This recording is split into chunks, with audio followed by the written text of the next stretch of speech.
As perseguições. Essa frase aí do Alexander Mann, é assim Alexander Mann porque ele é russo. Também foi um mártir esse Alexander Mann. Ele disse o seguinte: nenhuma criatura viva, exceto o homem, é capaz de assumir um risco, e até mesmo o risco de morte, por causa da verdade. Milhares de mártires que já viveram são um fenômeno único na história do nosso sistema solar. Pode passar. É interessante porque a perseguição ela começou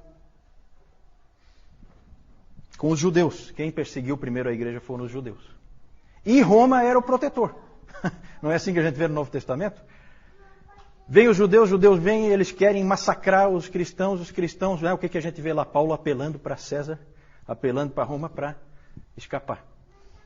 E Roma acabava, no seu sistema legal, acabava protegendo a igreja. E depois, lá pelo ano 60, há uma inversão. Quem protegia passa a ser o grande algoz. E Roma passa a ser o grande perseguidor da igreja.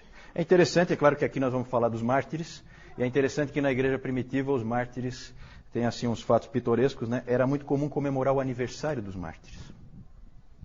Só que depois de mortos. E no dia da morte, não no dia do nascimento.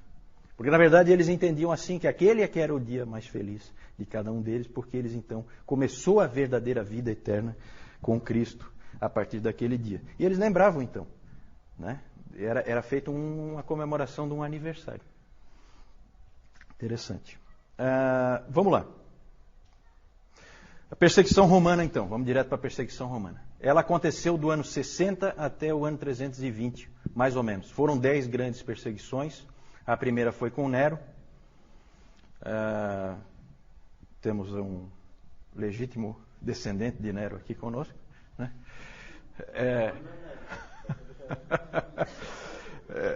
E aí nós temos as 10 perseguições, então. Nero, Domiciano, Trajano, Marco Aurélio. Marco Aurélio tem algum aí? Também vai para aquela minha lista. Sétimo Severo, Maximino, Trácio, Décio. O Décio não está mais, né? O Décio. Esse Décio é bom. Esse aí é fera. Porque foi com esse imperador Décio que houve a primeira perseguição generalizada no Império.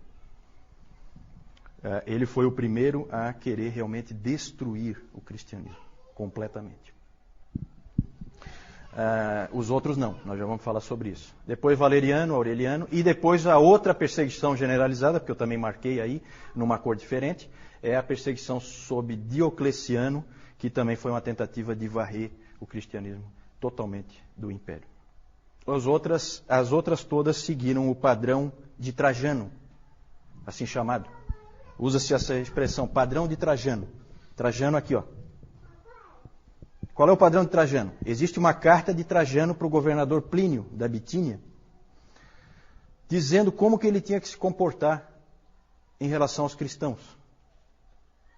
E ele dizia o seguinte para o Plínio: não gaste tempo com os cristãos, não faça nada.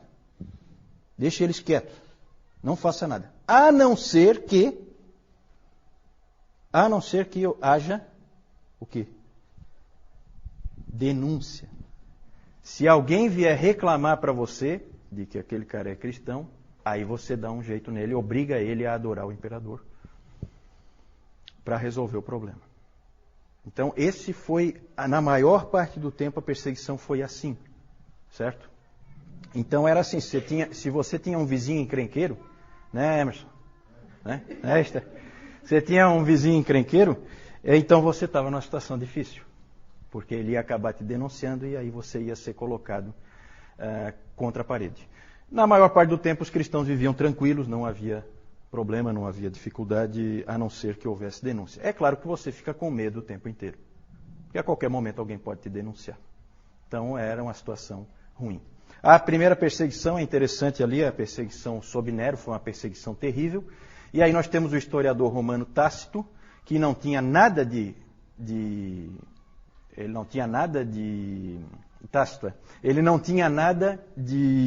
amigável em relação ao cristianismo, ele não é amigo do cristianismo, de jeito nenhum, mas ele descreveu o que aconteceu. E é interessante o que ele diz, né? Horrível, na verdade. Cobertos com peles de bestas, os cristãos eram rasgados por cães e pereciam. Ou eram pregados a cruzes, ou consumidos por chamas para servirem como iluminação noturna nos jardins de Nero. Então Nero, ele usava os cristãos como tocha, só isso, para iluminar os jardins dele. Colocava peles em cima, peles de animais, né, em cima deles, para que os cães rasgassem eles em pedaços. Então vocês têm ideia do que esses nossos irmãos sofreram. Nessa perseguição morreram 2 apóstolos importantes em Roma. Quem? Pedro e Paulo, né? Pedro e Paulo. Esse Nero tem um lugarzinho especial para ele no inferno. Esse está tranquilo. Esse com certeza não tem nenhum aí não, né? Então tá. Essas perseguições, gente, muitas pessoas permaneceram firmes e foram para a morte. Tá? Mas não vamos nos iludir. Muitas pessoas também cederam. Muitas pessoas não foram fiéis, não conseguiram ter a coragem de dar a própria vida. Até porque, como eu falei para vocês, cultuar o imperador era um ato simples, que você fazia com a maior tranquilidade, não tinha muita dificuldade. Era uma questão de consciência você fazer ou não. Pode passar? Já falei. Também já falei do Décio. Vamos falar. Eu vou colocar alguns exemplos rápidos, não temos tempo para ficar, né? As histórias são histórias maravilhosas. Se vocês tiverem tempo de ir atrás dessas histórias, são histórias muito bonitas desses mártires do passado. Nós temos a história de Perpétua e Felicidade, que existe o Diário de Perpétua. O Diário de Perpétua, que depois que ela morreu foi completado, né? Mas é provavelmente o escrito mais antigo de uma mulher cristã. É o Diário de Perpétua. Ela morava em Cartago. Foram presos 5 catecúmenos. Vocês sabem o que são catecúmenos? Nós vamos falar mais sobre isso depois, tá? Eles foram presos 5 catecúmenos. São pessoas que não foram batizadas ainda. Eles foram presos, 3 homens e 2 mulheres. Perpétua era uma mulher de uma família nobre, 22 anos, tinha um filho. A Felicidade era escrava dela, estava grávida de 8 meses, e elas foram presas numa dessas perseguições. Eu acho que foi na do Décio. E aí é muito comovente a história do pai da Perpétua levando o filho lá, tentando convencê-la, mostrando o filho, falando para ela, pensa na tua mãe, pensa no teu pai, pensa no teu filho. Não é tão fácil. O pai dela ia lá. E ela então chegava e dizia e falava para o pai, você está vendo esse pote de água aqui? Estou vendo. Pois é, esse pote de água pode ser alguma coisa diferente do que ele é? Ele pode querer ser alguma coisa diferente de um pote de água? Aí ele disse, não. Aí ela respondeu, pois é, eu sou cristã. Eu não posso ser diferente disso. Eu sou uma cristã. E aí ela acabou indo para a morte. Um dos 5 morreu na própria prisão. Eles foram torturados, tá? Eu não vou entrar em detalhe.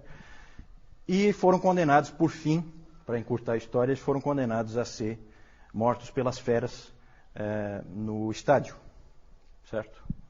E os homens, 2 homens, foram atacados, segundo a história, foram atacados por um javali, depois por um urso e depois por um leopardo, por vez, né? E as mulheres foram condenadas a ser atacadas por um touro. Então elas foram espezinhadas por esse touro selvagem, e as 2, a Felicidade ficou muito feliz, não é um trocadilho, né? Mas ela ficou muito feliz porque ela sabia, vejam como é interessante essas histórias dos mártires. Ela sabia que se ela estivesse grávida, ela não poderia ser condenada ao martírio, porque era proibido matar alguém, uma mulher que estivesse grávida. Então ela ficou muito feliz porque ela teve o bebê prematuramente, e uma outra mulher cristã adotou, porque aí ela podia ser morta, junto com os outros com quem ela tinha sido presa. Então, alguns dias antes, ela teve o bebê e ela foi morta junto com a Perpétua. Uma história muito comovente essa dessa morte. Próximo é o Policarpo. Policarpo é sempre uma pessoa interessante, é um dos pais da igreja, e ele conheceu João pessoalmente, o apóstolo João. teve muita instrução com o próprio João. E é interessante isso, né? E ele foi um grande pai da igreja, muito amado pelas pessoas que o conheciam e o seguiam. E esse Policarpo, várias vezes o povo dele deu um jeito dele escapar da perseguição, mas ele teve um sonho uma vez em que ele era queimado e tal, e ele viu que Deus queria que ele parasse de fugir e que ele fosse finalmente morto. E a história é uma história fantástica, vale a pena vocês lerem, nós não temos tempo de ver aqui, mas o diálogo dele com o governador lá, romano, é um diálogo fantástico, né? Tem episódios assim fantásticos, né? Os cristãos eram chamados de ateístas. Então o governador romano disse assim: por que você não fala abaixo os ateístas? Lá no meio do julgamento, com um monte de gente. E ele tinha a intenção de que o Policarpo dissesse abaixo os ateístas contra os cristãos. Aí o Policarpo, esperto como era, pegou e fez ao contrário. Apontou para todas as pessoas que estavam em volta dele, querendo que ele morresse, e disse: abaixo os ateístas. Ele reverteu, né? Reverteu a coisa. Por fim, ele disse, o governador apertou ele o máximo que pôde, e aí ele falou que a famosa frase, né? 86 anos eu servi ao meu Senhor, e ele nunca me falhou. Como é que eu vou poder agora negar a Cristo Jesus, o meu rei? Então ele falou isso, e aí foi condenado. E aí ele foi colocado numa estaca para queimar, queriam pregá-lo para ele não fugir, ele disse: não, eu vou ficar aqui, eu não vou sair. Não precisa pregar. Não pregaram mesmo. E aí queimaram ele, e aí a história é fantástica porque o fogo envolveu ele e não queimou ele. Ele abriu ficou um tipo de uma célula em que ele ficou no meio. Então foi obrigado um soldado a ir lá com uma espada e matar ele lá porque ele não pôde ser queimado. Ele não queimava. Ele era, como é que se diz? Ele não era inflamável. Não era. Outra história. Só assim, exemplos que eu estou dando, né? Os 40 mártires de Sebaste. É uma história sensacional essa aí. Aconteceu na Armênia, eram 40 soldados, todos eles cristãos. Houve uma forte perseguição e o governador Licínio lá foi levantar quem eram os soldados que eram cristãos. Soldados romanos, veja que interessante. Soldados romanos eram cristãos, eles então foram condenados e a punição que o governador estabeleceu para eles foi colocá-los num lago gelado durante a noite inteira. Eles tiraram a roupa, entraram os 40 no lago e iam ficar lá a noite inteira. Enquanto isso, os romanos montaram uma tenda com água quente, né, para forçá-los a apostatarem, né? Forçá-los a saírem. Então, tinha água quente ali, prontinha para recebê-los a qualquer momento. E era então uma prova, era uma tentativa de fazer eles apostatarem, que era sempre o alvo dos romanos. Os romanos nunca queriam matar ninguém, eles queriam que apostatasse, queriam que deixasse de ser cristão. E aí é muito interessante porque esses 40 mártires entraram e alguém puxou lá, começaram a cantar. E começaram a cantar assim: 40 bons soldados, 40 mártires de Cristo. Começaram a cantar, cantavam todos juntos, né? Imagina 40 homens cantando isso dentro de um lago congelado. E a noite ia passando e tal, de repente um deles fraquejou e saiu. E foi lá para a aguinha quentinha, a aguinha morna, né? Aí sabe o que aconteceu? Eles estavam cantando, aí eles assim, 39 mártires, 39 soldados de Cristo. E o guarda deles, vendo isso, ficou tão impressionado, ele já estava, né, sob uma forte impressão. O guarda que estava cuidando deles tirou a roupa e entrou lá, para ocupar o lugar do outro. Aí a música, 40 mártires de Cristo, 40 soldados de Cristo, né? E eles morreram ali. É muito interessante porque tem os nomes deles registrados, o nome dos 40. Hoje a gente tem os nomes deles. Quem tiver o nome ali, escapa daquela minha lista. Tá? Vamos lá. Razões da perseguição. Aí é bem interessante. Acusações de todo tipo contra os cristãos. Acusações de canibalismo. Por que será, hein? Canibalismo, hein? Já pensou nós aqui, BVN, aí alguém vai e chama a polícia? Não, tem canibalismo lá dentro. Por quê? Exatamente rumores de que eles comiam o corpo e o sangue de alguém. Sacaram aí onde é que está o esquema? Era a ceia, né? Acusações de canibalismo, de incesto. Por que incesto será, hein?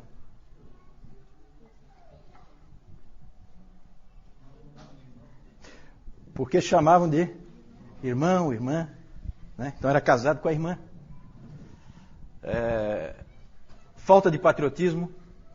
Falta de patriotismo porque não adoravam o imperador, não participavam de diversas festas cívicas, porque essas festas sempre tinham imoralidade no meio, sempre tinham culto aos deuses no meio, culto ao imperador.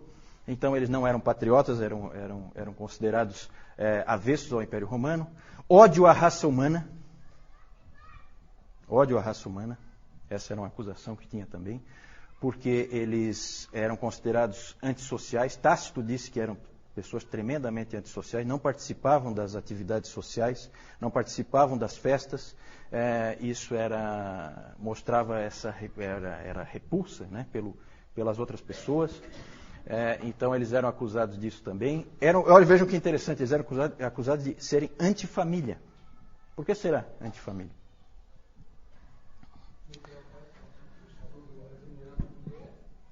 Não é porque... Tipo o que a gente viu ali a história da Perpétua, né? Certo? Ela acabou abandonando o filho, o pai, a mãe, né? Por causa de Cristo. Certo? E quando os romanos tinham aquela coisa que a gente vê em muitas religiões pagãs, de adoração aos antepassados. Então, depois João vai mostrar um altar aos antepassados, para você cultuar os antepassados e tal. Tudo isso eles não tinham. Eram cristãos. O cristão não tem nada disso. O cristão não adora ninguém a não ser Deus.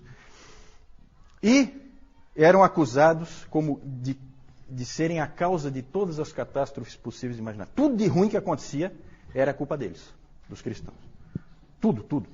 O Tertuliano até tem uma frase interessante, Tertuliano, que ele diz assim, se o Tibre transborda, o Tibre é o principal rio lá da Itália, né, que passa lá por Roma.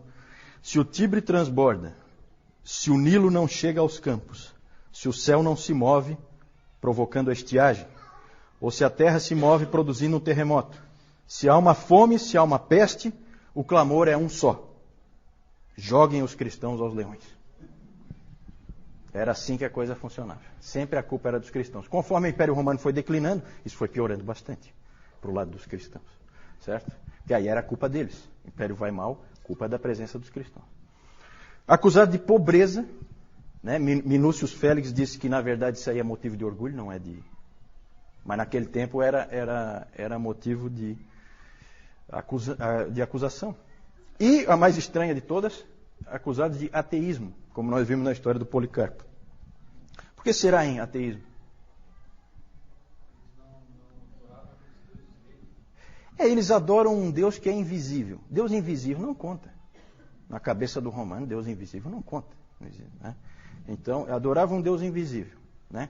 E adoravam um homem. Então, ateísmo.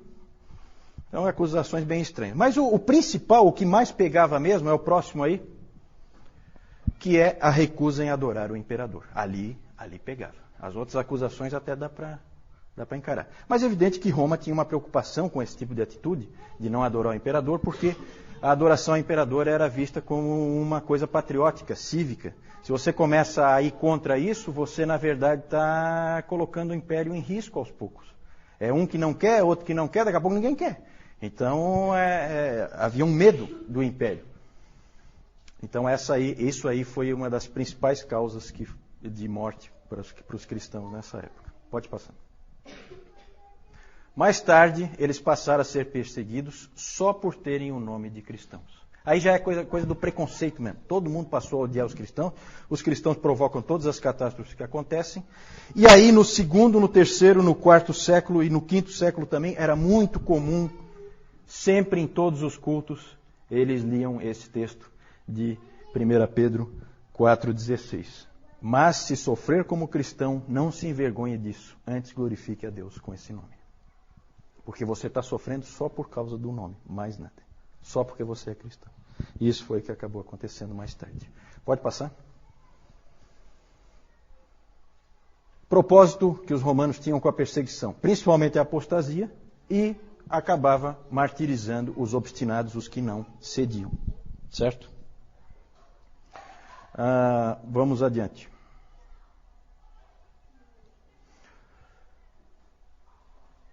Os resultados da perseguição. O F.F. Bruce, ele disse que a igreja estava preparada para a catástrofe desde o seu início. O próprio Senhor da igreja, o Senhor Jesus Cristo, tinha preparado. Ele tinha dito, se perseguiram o Senhor, como é que não vão perseguir os servos? Não é? Não foi isso que ele disse? Então a igreja sempre esteve preparada para tomar pau, para levar bordoada. Sempre esteve preparada. E isso pesou muito a favor da igreja. Ela se fortaleceu em meio à perseguição. Ela, na verdade, foi purificada. Vocês podem imaginar que nesse tempo não tinha muito cristão nominal. Quem é cristão de verdade. Não é cristão só de nome, né? Porque não é fácil ser cristão nessas condições. Não é nada fácil. E então provocou uma purificação da igreja. A igreja era muito pura nessa época. E também provocou a extensão da igreja, aquela frase do Tertuliano, o sangue dos mártires é a semente da igreja. Interessante aí é que chegou uma época, a igreja estava tão preparada para a perseguição, que chegou uma época, gente, que as pessoas começaram a buscar o martírio. Aí os presbíteros, os líderes da igreja, tiveram que segurar essa turma. Porque o cara começava a querer ser morto. Tinha gente fazendo de tudo. Aí era aquela coisa, é por denúncia, então eu mesmo vou me denunciar. Já que eu não tenho um vizinho mala, como alguns irmãos aqui têm, né? Eu mesmo vou lá me denunciar. Então, começou a ter esse tipo de situação. E um fato pitoresco é o Orígenes, né? Alguém já ouviu o nome do Orígenes? Orígenes é um dos pais da igreja também. E o Orígenes, o pai dele, foi martirizado. E aí o Orígenes era jovem, gurizão, também queria ser martirizado por toda a lei. Não, meu pai foi, eu também vou. E fazia de tudo para ser martirizado. Aí a mãe dele teve uma ideia. Escondeu toda a roupa dele. Aí ele ficou com vergonha de sair na rua pelado. Então, aí ele acabou escapando do martírio, né? A mãe dele foi esperta, achou uma solução prática, escondendo toda a roupa dele. E foi muito bom, porque o Orígenes depois foi um homem extremamente útil para a igreja, né? Foi um homem que fez muita diferença para a igreja. Depois nós vamos falar dele, um cristão de Alexandria. É importante, para terminar essa parte das perseguições, é importante a gente lembrar de algumas coisas, que nem sempre a perseguição fortalece a igreja. Às vezes a gente tem essa ideia, né? Às vezes tinha gente que às vezes falava, aí a gente ouvia aqui no Brasil, alguns líderes aí dizendo, era bom que viesse uma perseguição para purificar a igreja e tal, né? Cuidado, gente. Tá? São muito bonitas essas histórias, mas eu tenho certeza que nenhum de nós queria estar ali.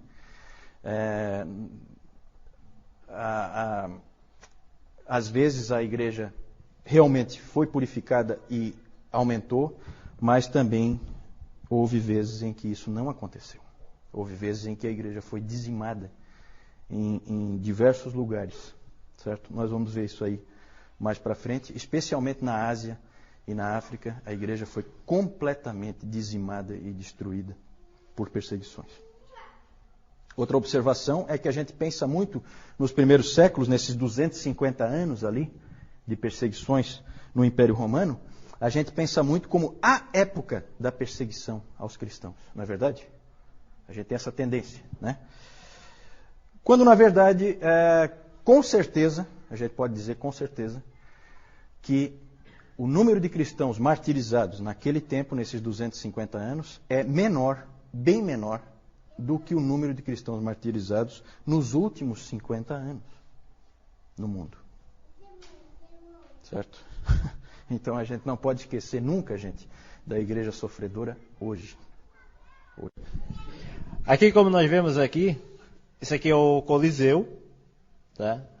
Aqui são os cristãos que eles vão ser sacrificados pelas feras. Aqui a gente pode ver um leão saindo aqui. O que acontecia? Eles deixavam vários dias os animais sem comida, para que quando eles entrassem não tivessem escapatória. Eles já iam atrás de comida. E a comida aqui seriam os cristãos.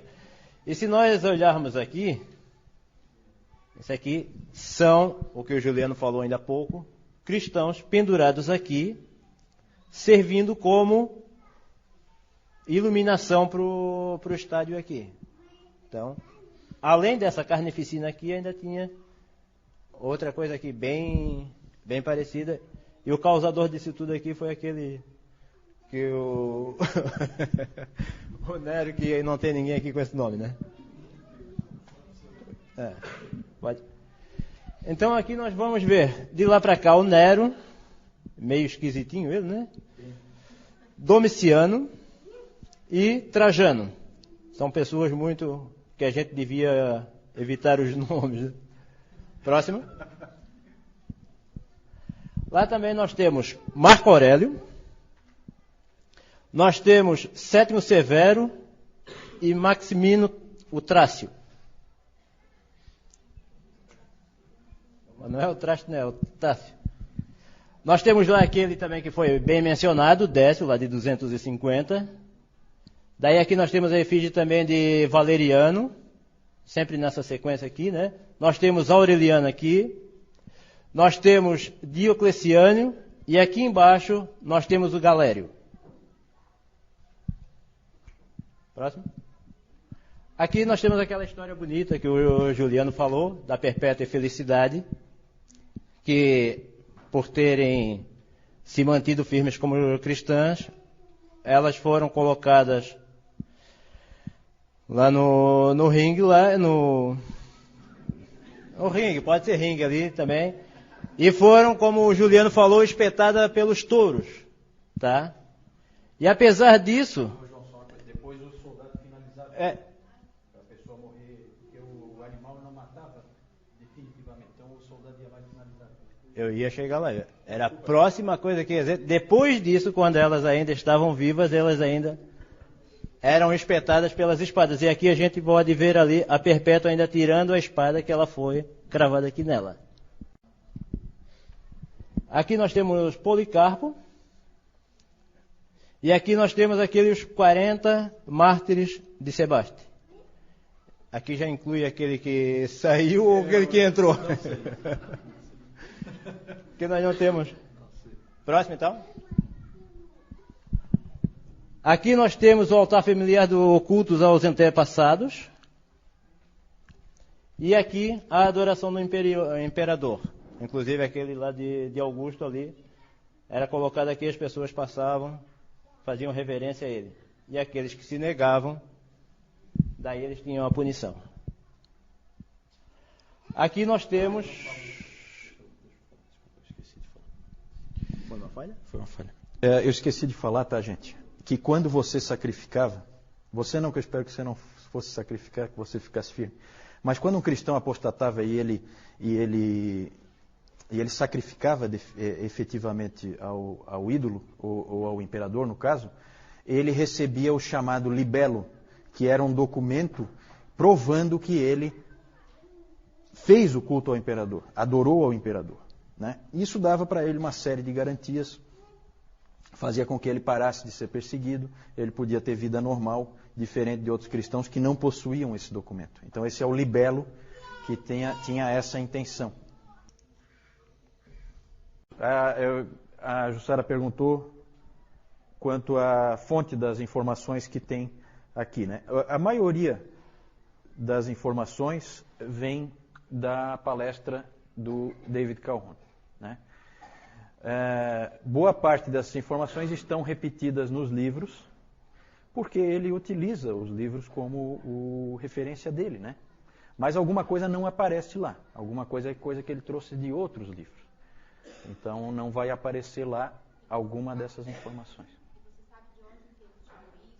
De manuscritos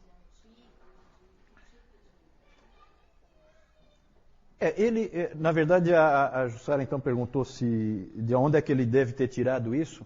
O David Calhoun, ele é um historiador da igreja, ele tem vários livros publicados e ele leu extensivamente livros de história, ele lê extensivamente livros de história.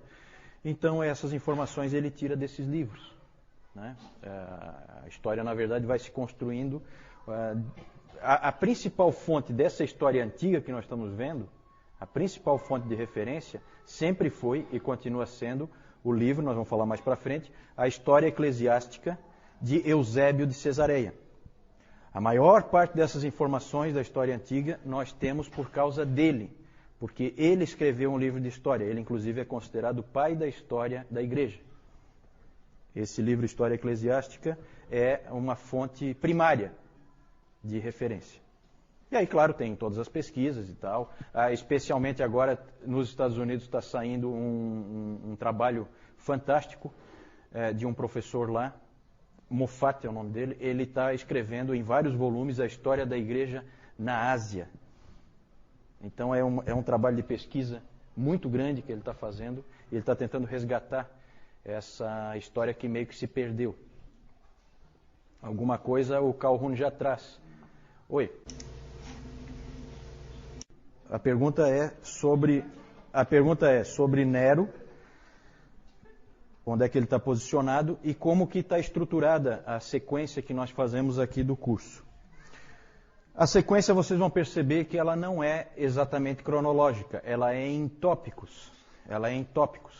Nós aqui, nesse item das perseguições, nós cobrimos 250 anos, agora nós vamos falar dos apologistas, nós voltamos lá para o segundo século, o ano 320 já é no quarto século, certo? Então são coisas que se sobrepõem, mas para fins de organização, a gente trata cada coisa separadamente e a gente tenta aprender alguma coisa com aquele tipo de acontecimento, com aquele tipo de situação, em vez de fazer cronológico, que é muito mais complicado, leva muito mais tempo e fica muito mais confuso.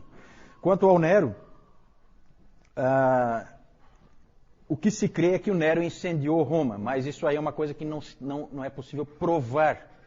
Não é possível provar. E foi sim no primeiro século. Foi no primeiro século. Certo? Nero foi imperador no primeiro... interessante. Fui perguntado sobre a destruição do Templo de Jerusalém. Uma coisa interessante quanto ao crescimento da igreja é esse aspecto aí. A migração da influência dos apóstolos, dos judeus para os gentios, veio na época certa. Porque se tivesse ficado no meio dos judeus, poderia ter se perdido. É claro que Deus tinha controle disso, ele é soberano e ele tinha tudo já planejado na sua providência. Jerusalém foi tomada e destruída no ano 70. No ano 70. Ela foi completamente destruída, nós temos lá as ruínas lá hoje do Muro das Lamentações, pelo general, agora eu vou trazer ele para mim aqui, né? Apesar de ser nome bíblico, escapou só pela metade, porque o general Tito que depois também se tornou imperador, ele foi quem invadiu Jerusalém e arrasou completamente. E depois, no ano 135, finalizaram o serviço e acabaram de vez com o país chamado Israel. Foi destruído completamente, deixou de existir e só passou a existir novamente agora em 1948, né? Isso. Mártires é uma palavra, a palavra mártir significa, quem é que sabe? Testemunha. Mártir é uma testemunha. Só que é um nome que ganhou uma conotação especial, técnica, para identificar pessoas que morrem por causa da verdade, por causa de uma crença que eles têm. Esses são os mártires.